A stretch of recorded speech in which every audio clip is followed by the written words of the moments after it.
Belém é dessas cidades que surpreendem por reunir várias características que a tornam singular.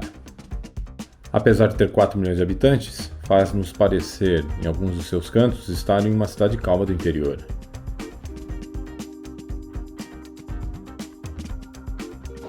Tem uma das malhas de transporte e mobilidade urbana mais completas da Europa. E do ponto de vista das novas formas de se viver que despontam no século XXI, não só acompanha as tendências, como também as dita.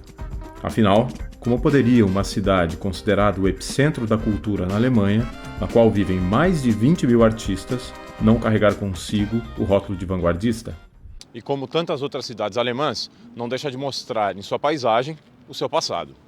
Este, quer seja de glória ou derrocada, como no Portão de Brandemburgo, ou no Reichstag. Ou até mesmo algo que seja vergonhoso para o povo alemão.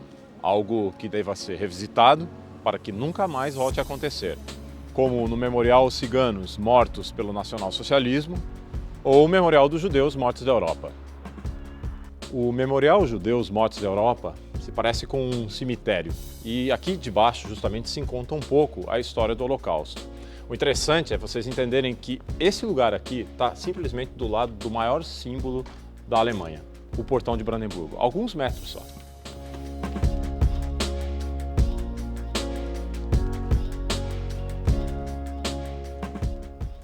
Sem dúvida, o assunto nacionalsocialismo e Holocausto habita o imaginário do visitante brasileiro aqui em Berlim. Assim como o Muro de Berlim, se você estiver visitando a capital alemã, é impossível ignorá-lo. Mas a cidade não permite também que você o ignore, porque seguindo uma tradição de contar as chagas abertas da história da Alemanha, aqui em Berlim, dos 160 quilômetros que existiam do muro, não sobram mais que 2. Mas justamente esses 2 quilômetros estão aqui presentes na cidade para nos lembrar que um dia um muro foi construído, dividiu uma cidade, mas também representou uma tensão das piores entre duas potências nucleares. Estamos falando da Guerra Fria, estamos falando da tensão entre Estados Unidos e União Soviética. E nesse episódio, a minha intenção é justamente informar quais são e onde estão os pedaços remanescentes do Muro de Berlim. Portanto, me acompanhe.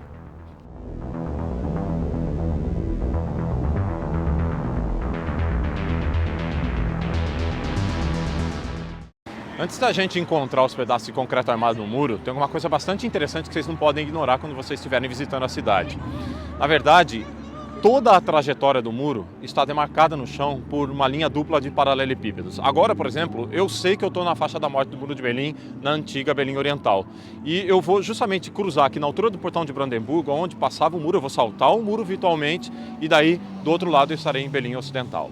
Essa linha dupla de paralelepípedos aqui no chão, ela facilita a sua orientação aqui na cidade. Por exemplo, agora eu sei que eu estou em Berlim Ocidental.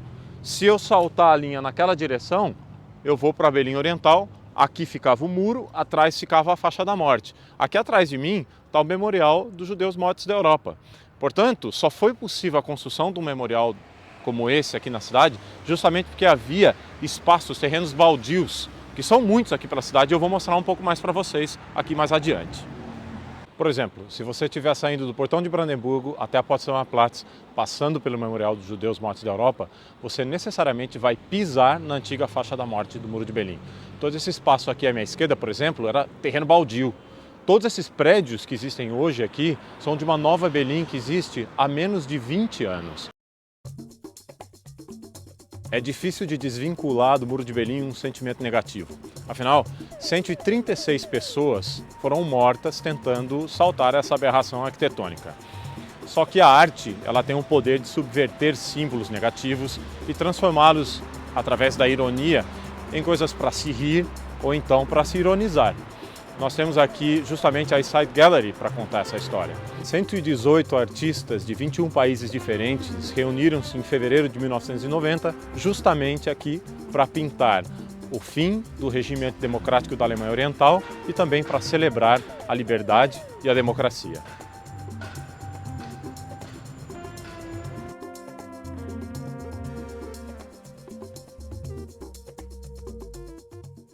A obra mais famosa aqui da East Side Gallery é essa que está aqui atrás. Ela, na verdade, é de um artista russo chamado Dmitry Vruber. Ele mora na Alemanha, ele pintou essa obra em 1990 e muita gente conhece como Beijo, mas na verdade o nome real dessa obra é Deus, ajude-me a sobreviver a este amor mortal.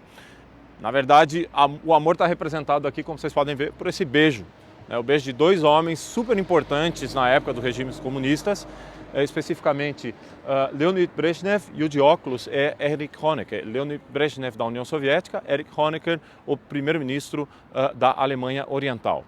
Na verdade, essa obra ela foi baseada numa fotografia que foi tomada por um repórter fotográfico francês chamado Régis Bossu. Ele esteve aqui em 1979 para cobrir uma conferência entre o Leonid Brezhnev e o Erich Honecker. E ele registrou esse momento histórico do beijo entre os dois líderes comunistas. Esse beijo aqui ele não é nada caliente, na verdade. Ele até parece, mas ele não é. Os soviéticos, quando aconteceu a Revolução Russa, eles emprestaram da Igreja Ortodoxa, da Igreja Católica Ortodoxa, o ósculo santo, o beijo santo, como símbolo de camaradagem, de irmandade. Na verdade, o que a gente está vendo aqui é um beijo de camaradagem, os camaradas do comunismo, Leonid Brezhnev e Erich Honecker. O nome da obra, que é Deus, ajude-me a sobreviver a este amor mortal, tem muito a ver com o beijo como símbolo do amor, mas aqui não se trata de um beijo de amor, mas um beijo simbolizando morte.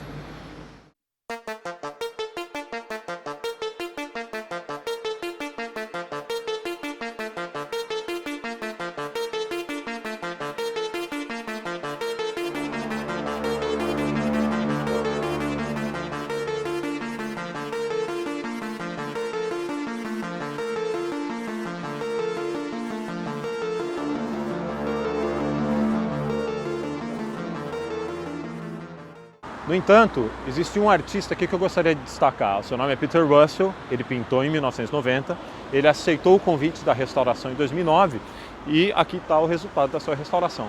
Só que interessante do Peter Russell é que ele fez questão de deixar uma parte não restaurada, para gritar que isso é uma restauração.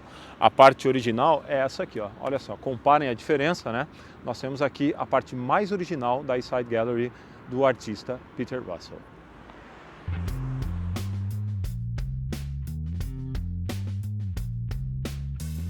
O Memorial do Muro de Berlim é um dos pontos turísticos mais interessantes e didáticos para se visitar e se informar sobre a história e a estrutura do muro.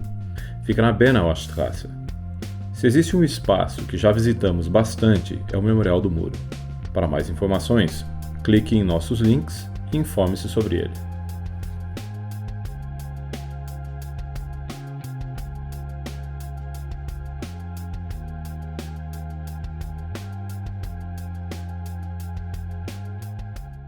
Nós estamos na Niederkirchner Straße, essa é uma das ruas onde existe um pedaço do Muro de Berlim, mas aqui não tem só o muro não. Esse prédio que está aqui atrás de mim é o Martin Gropiusbau. Se você se interessa por arte contemporânea, é um ótimo lugar para você ver das melhores exibições da cidade. Agora, se você não quiser ver arte contemporânea e está mais interessado em história, esse edifício aqui atrás é justamente onde você pode se informar sobre a história do nazismo. Estamos aqui na altura da topografia do terror, do lado do Muro de Berlim. Antes de terminarmos nossa série, seria interessante revelar alguns fatos sobre o muro que podem ajudar a desconstruir mitos e informar-lhes com mais precisão. Vamos a eles.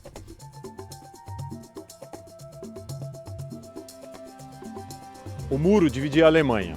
Não. O muro dividia Berlim, por isso que ele se chama Muro de Berlim. Aqui à minha esquerda fica Berlim Oriental. Aqui à minha direita está Berlim Ocidental. Se eu saltar o muro, agora eu estou em cima dele, mas se eu saltar o muro e vier para Berlim Ocidental, eu não estou na Alemanha Ocidental. Para vocês entenderem, aqui de Berlim, uma cidade da Alemanha Ocidental, está a aproximadamente 200 quilômetros.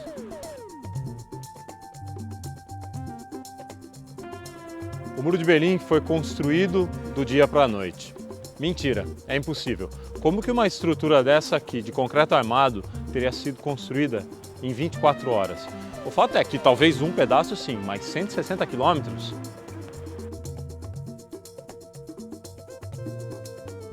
O muro era apenas um. Não, ele eram dois pedaços, existia uma faixa intramuros chamada Faixa da Morte.